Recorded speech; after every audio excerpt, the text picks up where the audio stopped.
الحمدللہ رب العالمین والصلاة والسلام علی سید المرسلین وعلی آلہ وصحبہ اجمعین اما بعد۔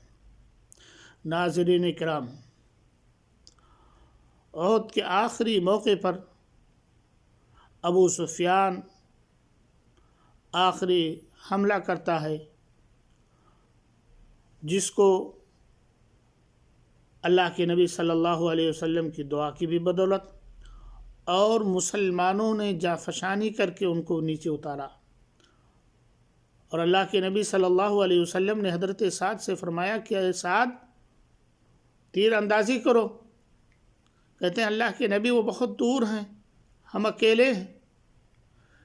دوبارہ اللہ کے نبی فرماتے ہیں، تیبارہ اللہ کے نبی صلی اللہ علیہ وسلم فرماتے ہیں، پھر وہ تیر نکالتے ہیں اپنے کمان سے اور تیر اندازی کرتے ہیں، جس شخص کو پڑتا ہے وہی مر جاتا ہے۔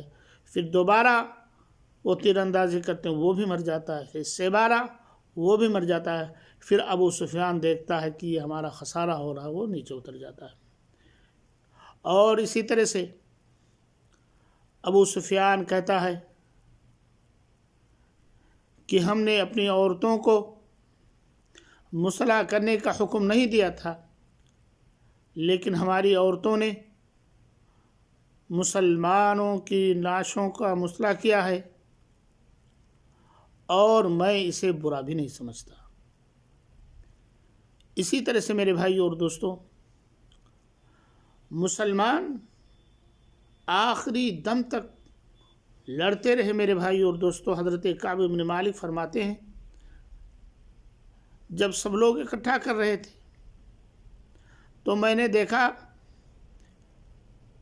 کہ ایک مسلمان اور ایک مشرک جب انتہائی قریب ہو گئے تو اس مسلمان شخص نے ایسا وار کیا کہ وہ دو حصوں میں کٹ گیا۔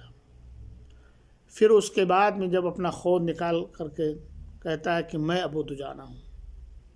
تو اس طرح سے میرے بھائی اور دوستو، اور اس غزوے کے اندر مسلمان خواتین بھی شریک ہوئیں اس کے بعد میں، اور انہوں نے پانی پلایا۔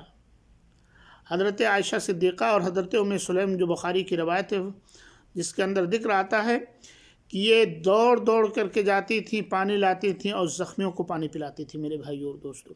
اور حضرت فاطمہ رضی اللہ تعالی عنہا کے بارے میں آتا ہے کہ یہ اللہ کے نبی صلی اللہ علیہ